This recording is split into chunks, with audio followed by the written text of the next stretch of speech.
Episode. Yeah, it's a special episode. In fact, we just did episode 148 last night, and so people are probably barely even catching up to that. So if you are checking in on your podcast right now and you're hearing this, you might, and this is the first one you've listened to this week, you got to go back one more because we did a full 2.5 hours last night. So you're getting the bonus episode 149 here. We'll call it 149 because it is what it is.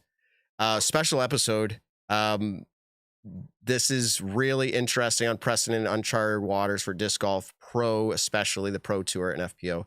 We have special guests here tonight. Chris Clark, everybody, discgolf.law. How are you doing, Chris? Doing well, guys. How are you? Absolutely.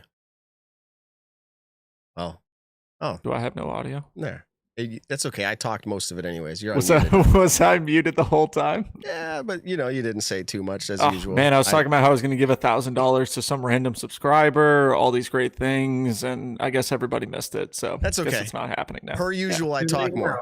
Okay, but Chris's audio is great. I didn't have him muted. But well, last night they were complaining about your audio levels, so we just muted you, got rid of it. Look, at this point, it's turned into the Nick and Mike show. We got to figure out the mic issues every single week, and we're getting there. We're slowly getting there.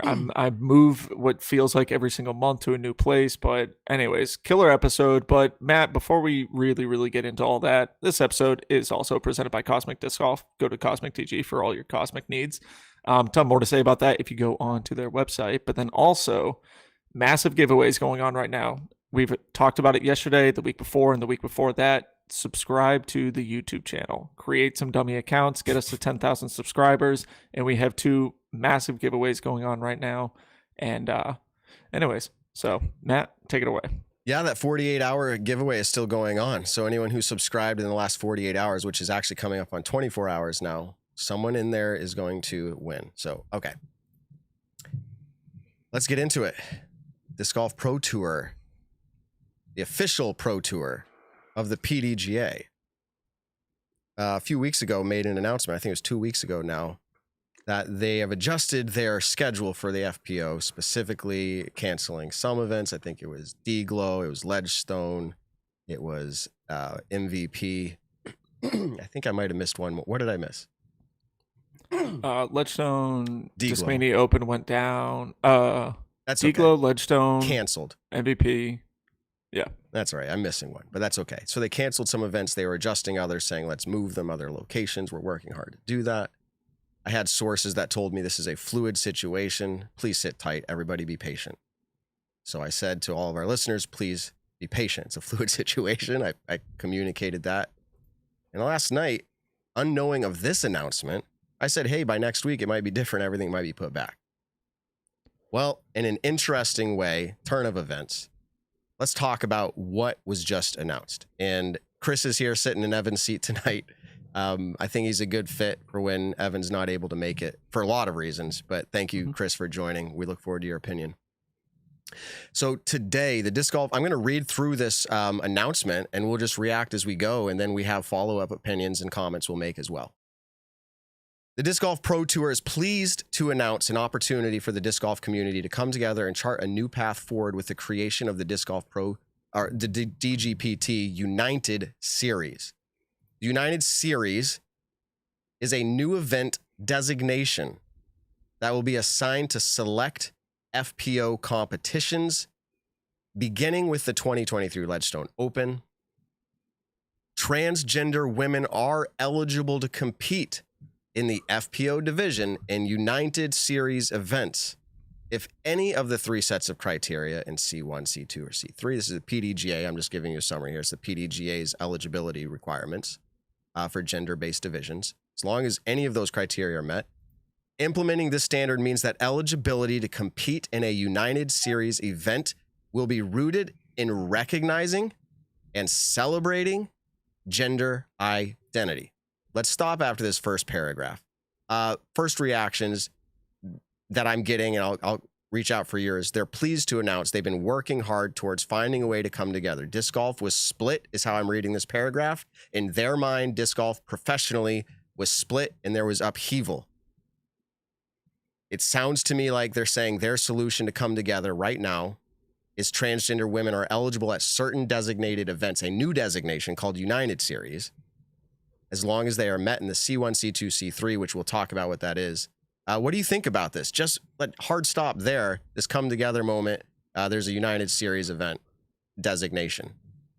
I mean, kind of first reaction is the paragraph talking about how, you know, the events that were severely affected, let's say D-Glow for the Elite Series events, D-Glow, Ledgestone, and MVP Open. We had Steve Dodge on a few weeks ago talking about this. Those events are actually going back to, as we could say, normal with an FPO division at those events under the United Series kind of guidelines, you know, what that is actually doing. So it's good to see that. I know that's been a huge reaction for a lot of people, was especially being from the Massachusetts disc golf scene. You just see all of the people that are talking about, wow, no FPO division at Maple Hill. This is incredible. I want my refund. Insane. You know, this is horrible. And now that the FPO division is coming back, it seems like it's, you know, back on a good pace for that event. Sure. Chris, what are your first reactions to hear that news?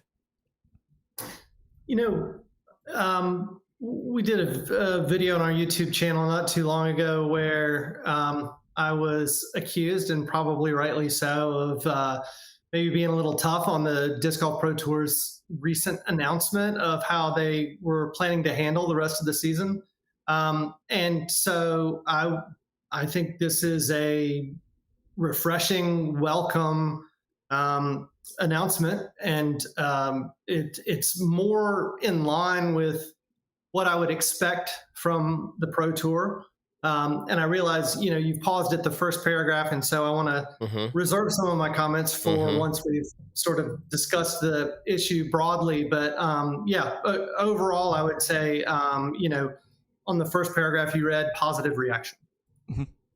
Yeah, there is a lot more to unpack here, because once you get the whole context, the questions and the sentiments and the opinions and the happiness and the anger, everything starts feeling like it's bubbling up. So one of the things that I, you know, and this is kind of a question out to the chat, is it's talking about in the article the C1, the C2, or the C3, the PDGA policy. Oh, if I actually click on that, I'm sure. Yes. So never mind. All right, I lied. You can click on it in the DJ. I was going to say, like, where the heck do I find this? But that's okay. I dragged Nick in here. I had time today to check it out, and I was like, Nick, you get on here. So C1, C2, C3, it does allude to that in this first paragraph, but ultimately that is not reverting, but going back to saying that the rules that they had last year, okay, which were ultimately, it goes down to hormone treatment therapy, which is below a certain, I think is it 2 nanomoles per whatever it is. Yep. And over for at least 24 months prior, you know, observed by or whatever by a physician or a doctor, and then maintaining that. And so that's the lowest criteria. The second is gender affirming surgery, plus that below 2 nanomoles per whatever it is. Again, I'm not a doctor, but it's that level maintained for the same period of time. And then the third is the current standard that they chose to use for elites, what it was current, kind of still is current for non-United Series designated events. It's going to start getting confusing, but we don't have to make it confusing. But they're saying any of those criteria now will allow a competitor to play in a series event that's designated United Series. So we have Elite Series, technically. You have Silver events. Now you have United Series. Now, the chat, just sit tight. This sounds stupid. I hear what people are saying in the chat. This sounds stupid. This sounds dumb. Let's just sit back. You heard the first paragraph. Here we go. That's their reaction, though. That's okay. We gave our first reaction. That's their first reaction. All right. The United Series designation has now been applied to the 5 recently impacted events as announced. So when they announced it, it was the Discraft Ledgestone Open, Discraft Great Lakes Open, America Flying Disc Open, Discmania Open, and the MVP Open. The FPO divisions in these events are now restored and will take place at their original locations. To be clear, FPO division, they are saying it is the FPO division. The events are restored. In addition, the Professional Disc Golf Association has announced that the PDGA Professional Disc Golf World Championships will also be open to any transgender woman who meets C1, C2, C3. So the same criteria on their policy. All restored events will receive the same resources and coverage as typical. So they're trying to reinforce there we're going to treat it the same.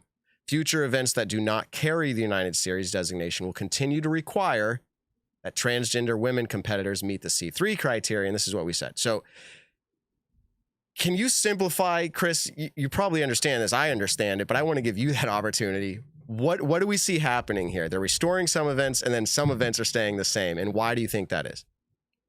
Yeah, I mean, I don't think it's any big secret that the events being held in states that are likely to uphold the PDGA and the Disc Golf Pro Tour's gender eligibility policy that was passed late last year they're applying the more stringent criteria, the C3 criteria, right? And then the states where it is likely that Natalie Ryan or conceivably some other transgender woman disc golfer could successfully legally challenge those policies, they are reverting back to the C1 eligibility, the testosterone level criteria, and the way that they've positioned it is they are the states where they're applying the C3 criteria. Those are celebrating fairness in the sport, and where they are relaxing or suspending their rules and applying the C1 criteria, they are celebrating inclusivity. So I think that's a smart spin that the Pro Tour has put on that. But again, I don't think I'm surprising anybody by saying it was a state-by-state decision based on the likelihood of how the legal battle would play out. Mm-hmm.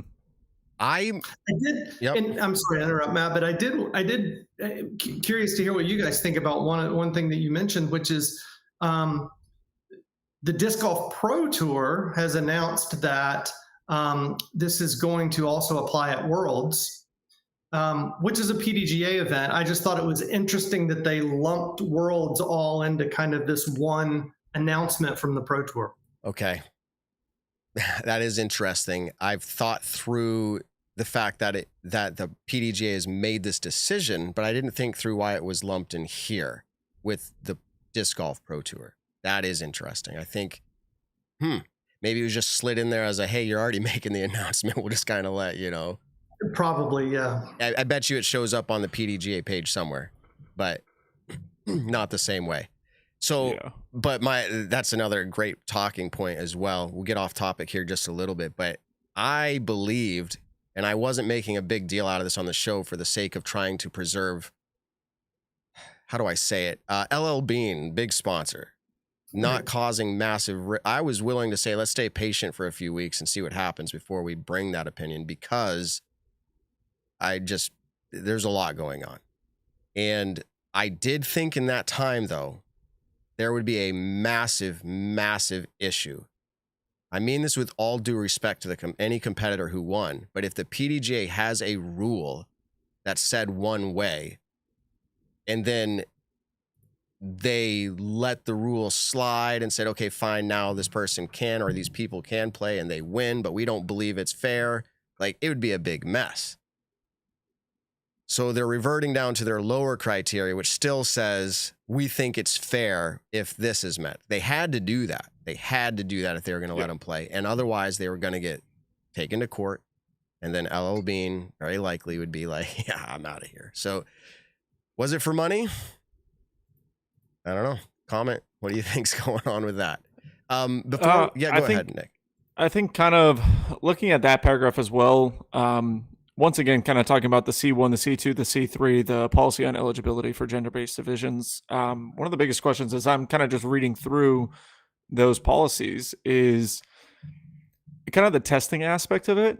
I think we know in majority of other professional sports, they test for just about everything that they can. And it's not like, Matt, if you're a professional baseball player and someone suspects you of taking steroids and you go and you pass the test, the media is not like, oh my gosh, Matt Graham passed the test.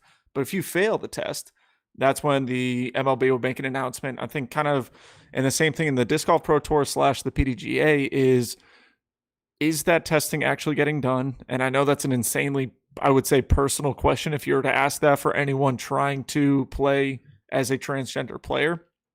But is that testing actually being done? Maybe it is, in the sense of that's why the PDGA is being silent, because all the tests are actually showing that, player A is, under the 2.0, NMOL for at least 24 months prior, yada, yada, yada, all that stuff. So I'm curious if because it talks about also in the policy, if a player is to fail or is suspended with their hormone therapy, then the 2 years restarts. And so I'm curious, is all of that stuff actually being done? We wouldn't know that. And I'm not sure that we should know that about individuals. We could know that somebody failed something. Yeah. That could be public if the Pro Tour wanted to say, hey, we are doing testing and they failed testing. They don't have to say what the testing is. We could all make our assumptions on that. That brings up another question, is like, well, then we're getting into the weeds here, but then we got to test all players for everything. No, I don't mean everything. Like, I'm talking, drugs. I'm not talking like all that right now, but I mean, people are talking about all different, different levels, and everybody's different levels. Some women have different levels, and now we got to treat everybody if we're calling that fair. This is getting into the weeds. We don't need right now go down that topic. This topic right now isn't so much about is it fair or not. It's about the news that's been announced. So let me move back to that for a minute. We do have other topics to bring up that will be interesting here, including points. How does that work? The series, bonus payouts, all of this stuff. We are going to get to it. I have comments and quotes taken from some FPO players, and I have quotes here that let me read from Jeff Spring himself. Side note, Jeff Spring is not the emperor of the Disc Golf Pro Tour. He is not the one and only striking a hammer down as a judge would do and saying, this is how we move forward. He is the voice and he is the face, but there is a group running this business that helps make these decisions. And I know strongly that this had to be a very large financial decision and a business decision. So we have to keep that in mind for everyone who's crying out, and we'll get to this too, that this is a horrible look for someone who wants to support fairness as they see it. It's easy to say that when your finances and your life and your business isn't at risk. So like, you make good business decisions. And I think that's what's happening here. Now, some can say, well, it's a bad business decision. We can talk about that. But here's what Jeff said. We're happy to deliver a solution that's supported by the Disc Golf Pro Tour tour card players. Interesting. Tour card players supported. Is that a vote? Is that a Facebook group, as we often hear about? On both ends of this issue. So they believe that they've heard from both ends of the issue. Gender eligibility is a topic that transcends the sport of disc golf. Absolutely. And is destined to be, this is a big word, adjudicated in larger sports and bigger courts, said Jeff Spring, tour director. Let's just stop there real quick. Disc Golf Pro Tour is not big business. They are not rolling in the dough. Now, I actually have what I believe is some insider information on money, because for a while I was working with them. I'm not going to disclose that. That wouldn't be nice of me. And I was like, dang, they could pay me more. Like I thought, they're making money. Mm-hmm.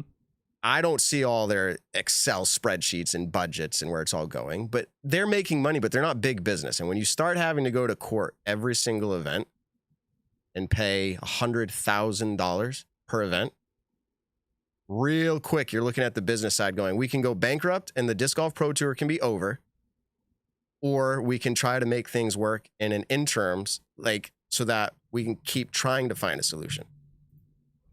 For those who think that this is a horrible decision one way or the other, then fine. Let's just cancel all Disc Golf Pro Tour. Some people are principled that way. Some people are, Chris, and they're just like, fine, I'd rather it canceled. Yeah, I would. There's a saying that's been around forever. I have no idea who said it first, but it goes something like, if you are in a negotiation and you're trying to reach a settlement with an adverse party and both sides walk away upset with the result, then it's probably a fair result. And I think that applies in this case. We know that there are folks on both sides of this issue that aren't going to be happy with this result. I would love to know who came up with this idea and talk to that person and ask them some questions. Because on balance, I actually think, given the options, some of which you just described, I think this is a pretty commendable outcome in light of all the circumstances. I read a quote from Natalie Ryan's lawyer saying that it's not enough. We're going to continue to fight, and that's to be expected. I'm sure there are folks on the other side who are upset that Natalie is going to be back playing multiple events on the Pro Tour for the rest of the season as well. I would just urge everyone, the Pro Tour and the PDGA were in a very difficult spot. Some would argue somewhat of their own making, and that's fine. I don't necessarily disagree with that. But given the complications involved, so many aspects of this issue, I actually think this is a commendable outcome. And selfishly, I'm pleased that I'll get to spectate FPO at Ledgestone next week. I was pretty bummed that not half the field, but whatever it would be, a third of the field wouldn't be there. So I'm glad that for the spectators, I won't make it personal about me. For spectators in general, I'm glad people who have tickets to these events will get to see FPO and MPO. That is a win. I had written this down. Neither side feels like a win. And to your point, that's excellent observation. And that's something I noticed as well. But, and I will say this, and I never consider myself a journalist as the formal terminology of it. But from my sources and my understanding, this was a necessary step at this time for the sport of disc golf as a whole. It was a necessary step to do this. Whether you think it's a win or not, this isn't the end game. And I don't want to go so far as to say it like just straightforward, but the Disc Golf Pro Tour is playing chess right now. And everyone, and I don't mean this to our chat listeners, but a lot of the social media world is playing checkers. This is a horrible decision. You don't know it all. You don't know the forward move 5 steps away. And that's where they're looking at. And this is a necessary step right now. It may not be considered a win to either side, but I think this is a get us through, figure out what needs to happen next. So Matt, let me interrupt you and ask you a question about that. Because I wondered when the Pro Tour made such a surprising announcement and a drastic announcement weeks ago, whether it was a chess move, part of a bigger strategy. So my question, I'm just curious what you and Nick think.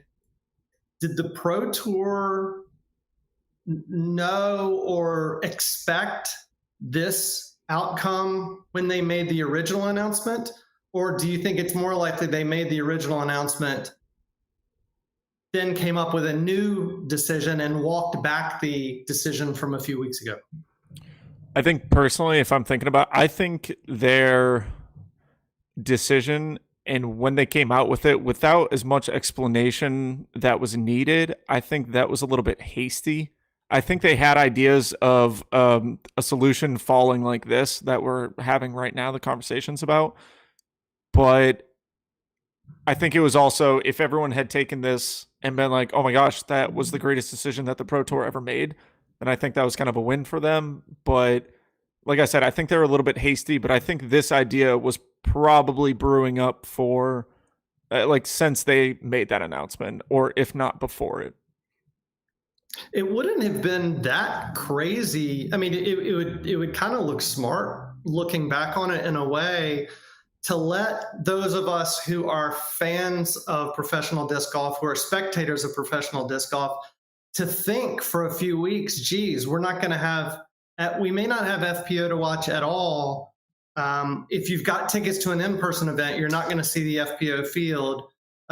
Questions about coverage, questions about points, questions about purses. Let everybody sort of stew with that idea for a while, and then come up with this solution, which now we can celebrate that some of those things we thought we were going to miss, now we're not going to miss. I'm not suggesting that they did that. I'm not even suggesting that I think that they did that, but it's interesting to think about. And that's why I would love to know more about that.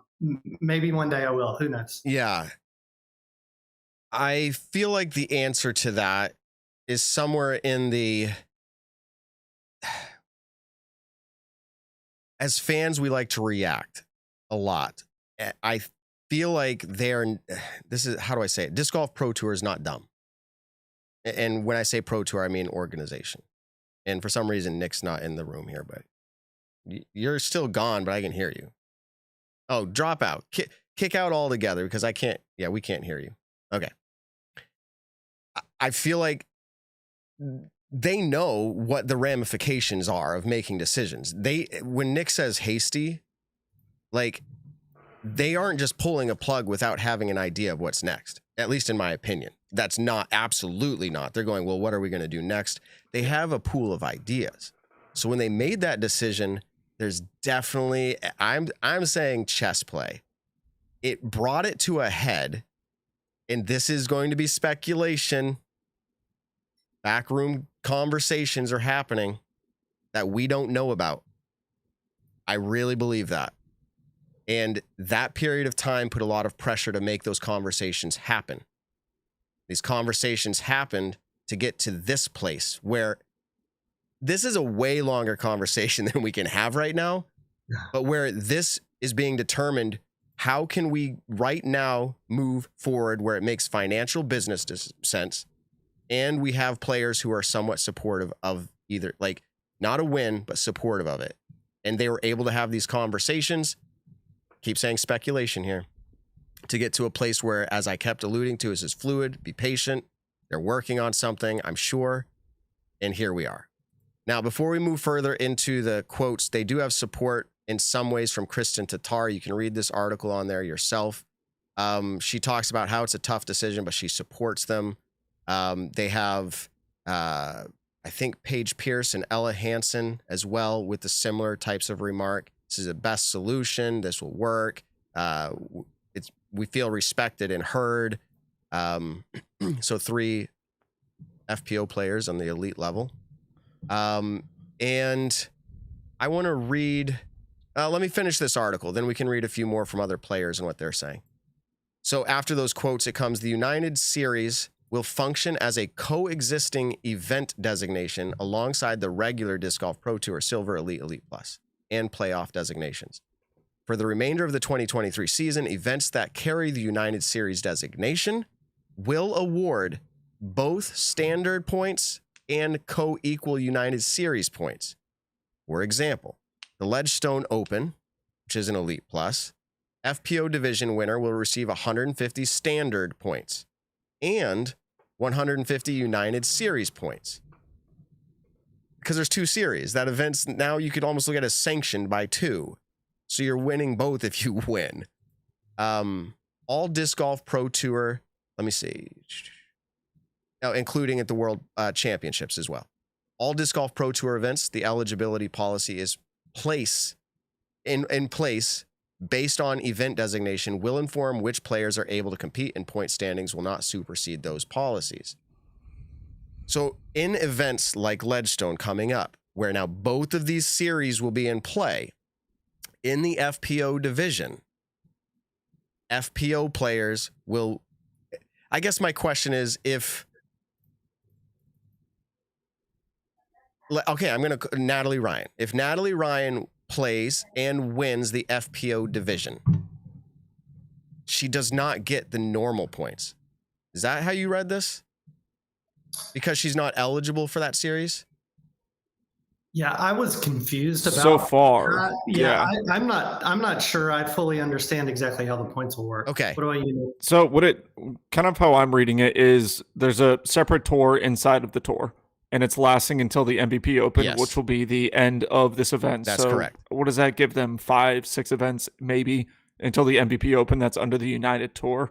Currently, right now, the Disc Golf Pro Tour Championships has not made any changes with this United Tour or United Series, in the sense of the Disc Golf Pro Tour Championships has nothing to do with the United Series. That is still for what the decision was with the Pro Tour a few weeks ago.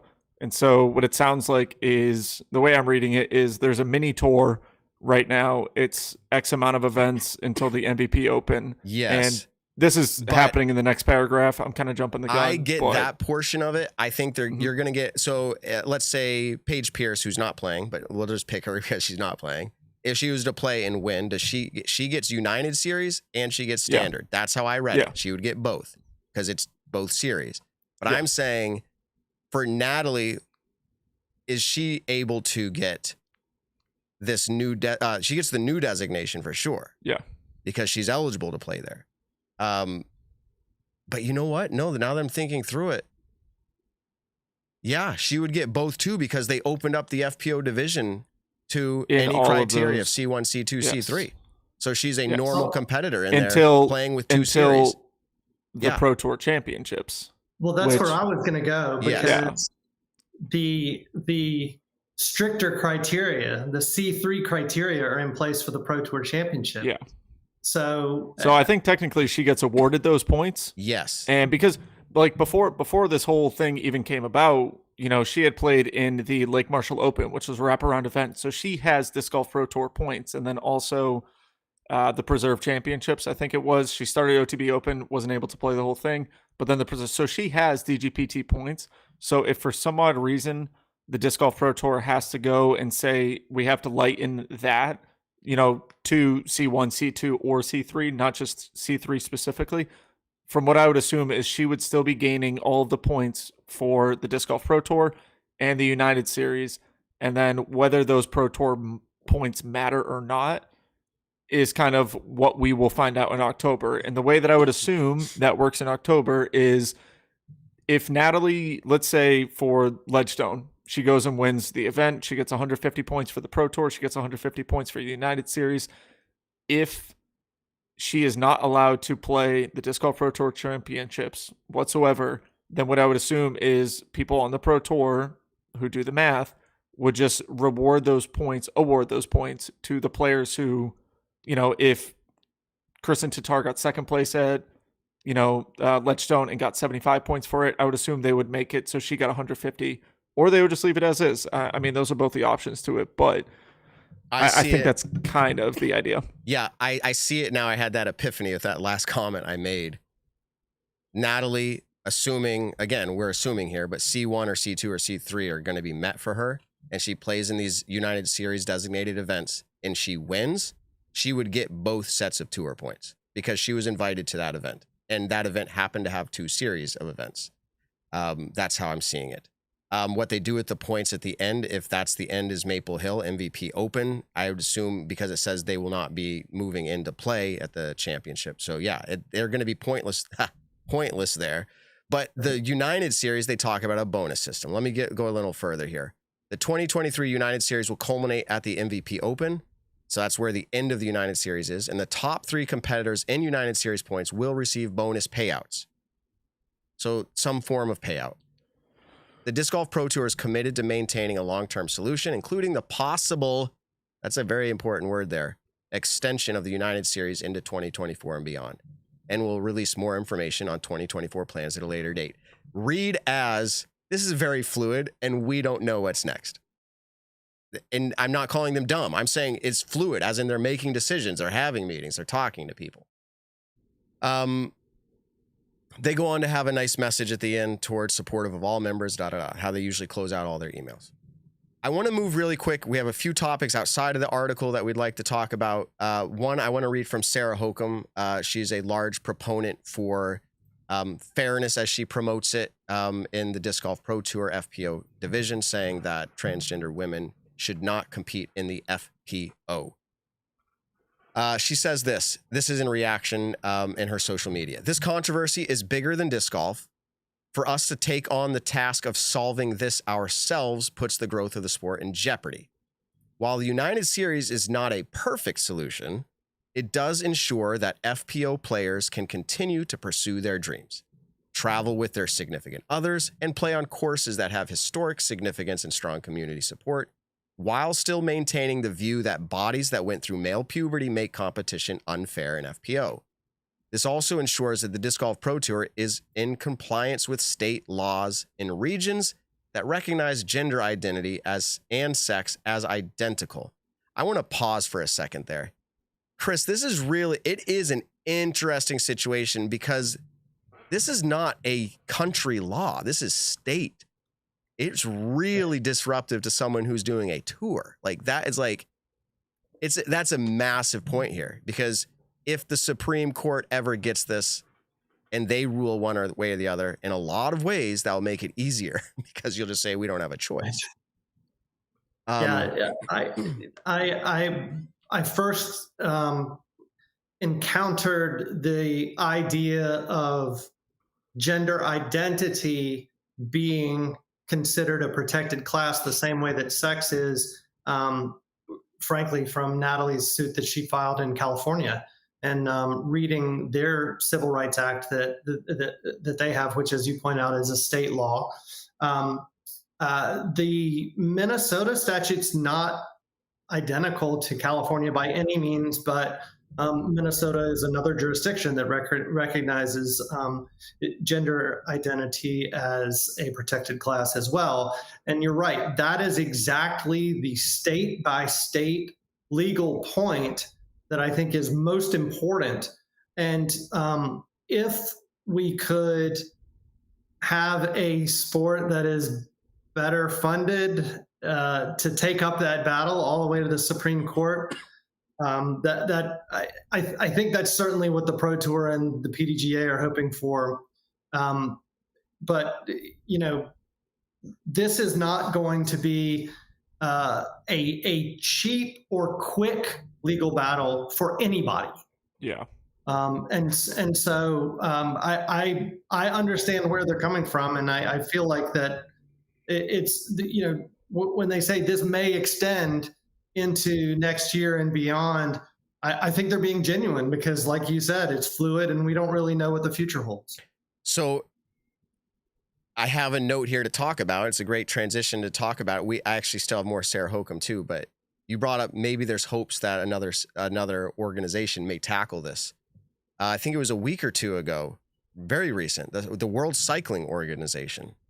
They implemented a rule very, very similar to what was the announcement for the Pro Tour this year. World Cycling is way bigger, way bigger than the Disc Golf Pro Tour. And people are like, well, how are they handling it? And I said, they just implemented the rule. Let's watch, because here's the other thing. If you don't have the transgender woman competitor wanting to compete, you may not see it either. So it's very unique and interesting how these might play out. But rugby just implemented it within the last few weeks. It's swimming. And so you're seeing a lot of these do it, and people are like, well, how are they doing it? Let's just be like them. Well, number one, they don't have maybe that transgender competitor who's wanting to do this fight, maybe. And two, they have a lot more money, and they're willing probably to put up the fight if they believe in it, and we'll see how it unfolds. So I think you're right, Chris. I already said this. I think this was a necessary move for the current, now interim part of what pro disc golf is. This was currently necessary, and I'm hoping that, yes, we see it play out somewhere else, and maybe it makes it as a countrywide decision. Who knows? All right, let me continue on with Sarah Hokum's response here. This challenging topic has ripped this sport into two, and the United Series serves to allow disc golf to tread water. She sees it as we're just like hanging out here, like on this topic, while larger sporting organizations, here she goes right into it, World Athletics, Cycling, NCAA, Olympics, etc., with much deeper pockets, tackles the legal battles. Ultimately, I believe the courts will rule to ensure fairness in competition at all levels for females who did not undergo male puberty. But until those larger battles take place, the sport of disc golf will drown itself in legal system, and division within the community will widen if we don't find a way through this soon. That's echoing exactly what I said. I'm not saying I thought it up, but that's right on. While this is still a huge compromise, she doesn't feel like this is a win. She feels it's a major compromise. Most of the FPO does not want to make this. I think it's the best path forward at this time, so we can all get back to what we love, play disc golf, and create positive connections with our community and each other. They feel like it's a compromise. As I said, I don't think anyone feels happy, but in this current state, I think it was necessary. with where we're at. Interesting. I'm trying to see. I thought I had a good comment here from I was kind of She says reading they're up not quickly. waving a white flag at this topic. They're not going to stop fighting for fairness. And as we know, Natalie and her side is not going to either. So this right now is just currently how it is. I do want to put out there, Sarah also went on, these are comments that she's making publicly. MVP has been nothing but supportive of her. I also have no problem with them sponsoring trans athletes. All people should be welcome to play disc golf. While I disagree with the division in which they choose to play, I certainly don't want them to quit throwing frisbees. We all need disc golf in our life. Great perspective. I think Natalie's camp would disagree still, but like, I think this is right now where we're at is not everyone has to agree in kumbaya. I think it's we're here. She said treading water. Let's keep moving forward with patience and let the people who are making the decisions make the decisions. Okay. Questions here.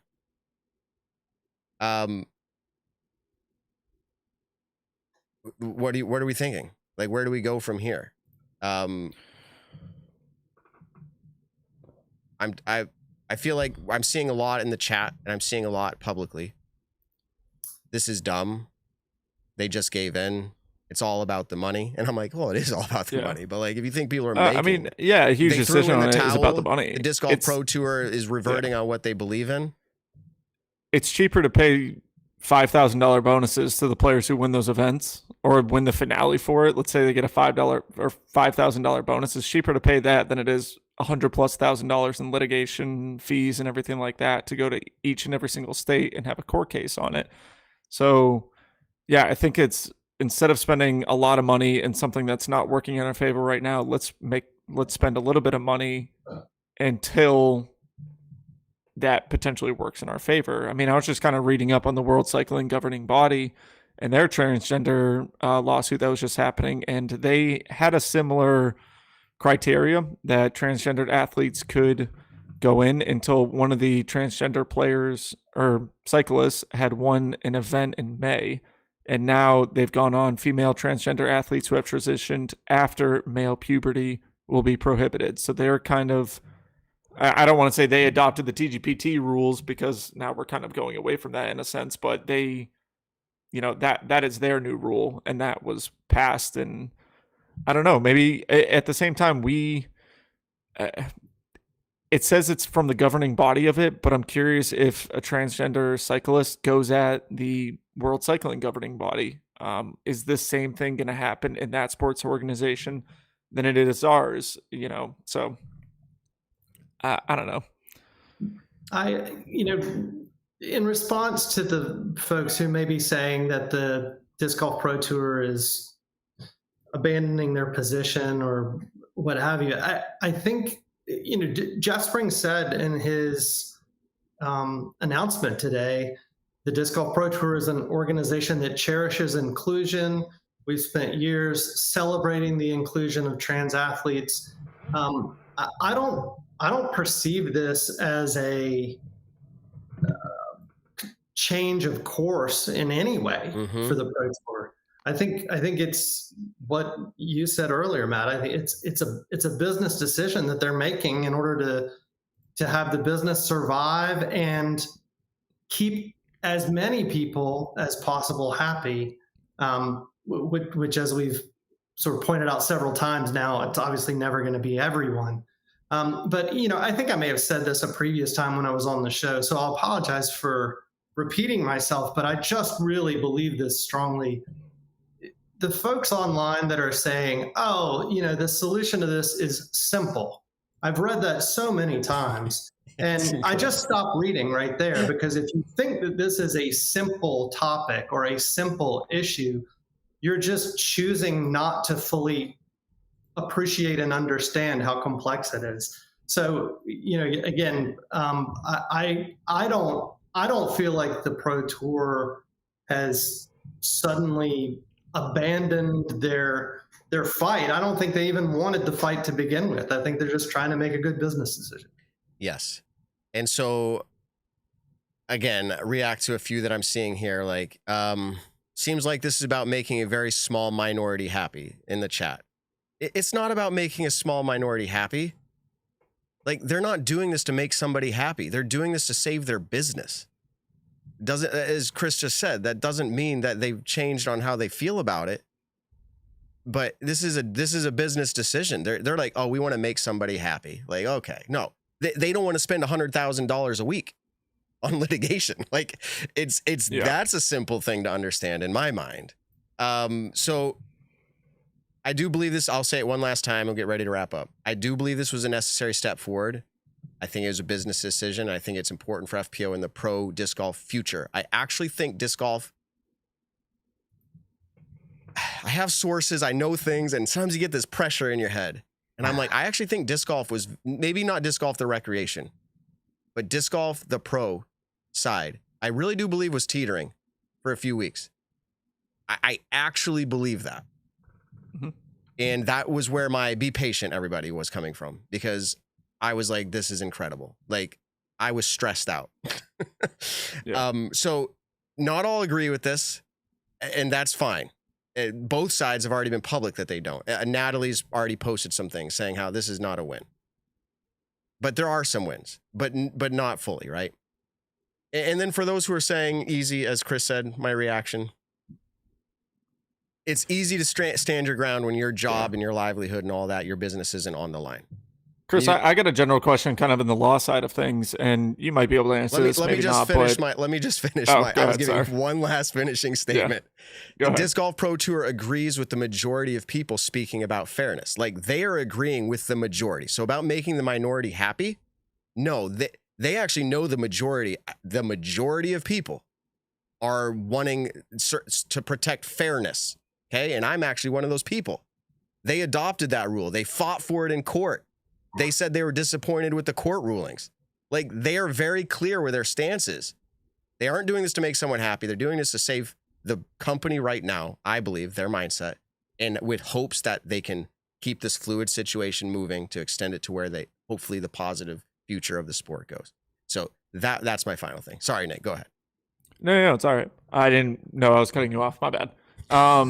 Chris, in the general sense of every kind of sports organization kind of potentially dealing with this right now, like Matt was talking about the cycling organization, NCAA, the Olympics, stuff like that. How likely is any of these cases to jump up the ladder to the Supreme Court? And is there a potential timeline on anything like that?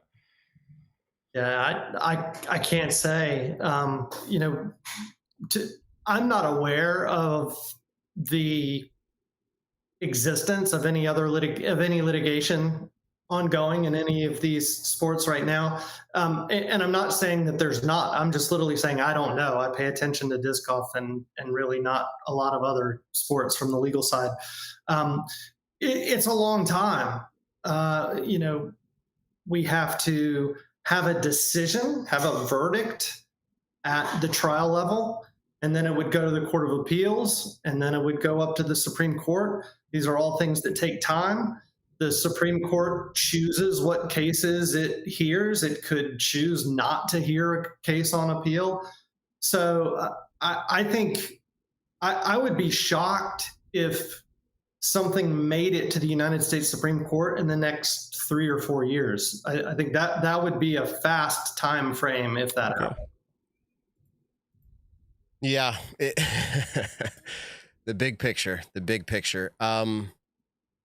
It is what it is. We're here. That was a big announcement today, and I wanted to make sure we capitalize. Capitalistic. Here we go. Capitalize business decision to get topics out there and talk about them. I know that our listeners were interested. I know that people are wanting to hear more about this and try to understand it. I will say our chat's usually pretty good. Tonight I'm kind of disappointed. I mean, I'll just say it out there. People have a lot of opinions on this. Nick says it every week, and I've said it many times. There's a way to have an opinion and to care about people. I got married, and I've been married 15 years now, and one of the biggest things my wife has taught me is that. And I'll just say, like, I think it's something to strive for, to figure out how to have conversations where you are seeking to understand the other perspective more than you are trying to communicate yours. Because it's when you understand the other perspective and can repeat it back in a way that they believe they've been heard, that you actually begin to accomplish something. It's an amazing thing. Give it a try, guys. Give it a try. That's all I'll say. Nick, it's not a normal episode, but you can close this out. If you I mean, realistically, this is, Matt and I, the article came out today. Matt and I in the group chat, we talked about going live tonight. These are genuine reactions to what is going on. This whole conversation and this whole situation is still very fluid. I mean, we hit up Chris last minute and just said, hey, you want to jump on the call for a little bit and hang out and talk with us about, we're going to kind of read through the article. What are your general ideas and reactions to it? That's what this is. Realistically, there's still so much going on behind the scenes that we can't really talk about everything in the sense we don't know everything. So give it time. Let's see how these events kind of play out and everything like that. But to everyone who did tune in tonight, Chris, we want to say thank you first and foremost to you for jumping in on the call tonight and giving us your expertise in these areas. As always, go check out Chris's discgolf.law YouTube channel. He posts awesome videos every single week is what it feels like, especially because there's law problems every single week. Yeah. So anyways, to everyone tuning in tonight, I'm going to take a shameless plug right now and shout out that we are doing a massive giveaway with the MVP Open. Some insane prizes to be had. You have to be subscribed to the YouTube channel though. So if you're not already subscribed, go ahead, hit that subscribe button, hit the thumbs up button, turn on your notifications. It will go live. Matt and I were jokingly talking about maybe we'll do this more often and having fun little live streams like this. We don't know how serious we are, but we might do it. Well, this one was popular. This one was really popular. Chris, I love how I reached out and said, hey, short show. And I don't know what was going on in your mind, but I'm like, hey, an hour's pretty short. Yeah, no kidding. I was like, oh, we'll make it fit. No, it was good having you. And there will be a lot more to come on this, but for now, FPO disc golf, a lot of the players, the events are going to look more normal. Neither side's fully happy, but here we are. Let's move forward. As Nick always says, tell someone you love them. Tell someone you love them this week. We'll catch you next Monday night or maybe later this week. We don't know. That's Peace. Right. And I'm not sure how to close out the show. Here we go. Peace out, everybody. All right, here we go. Peace. The Nick and Matt Show, a disc golf podcast designed for you, the disc golfer. Find the Nick and Matt Show on your favorite podcast platforms or join the conversation live on YouTube.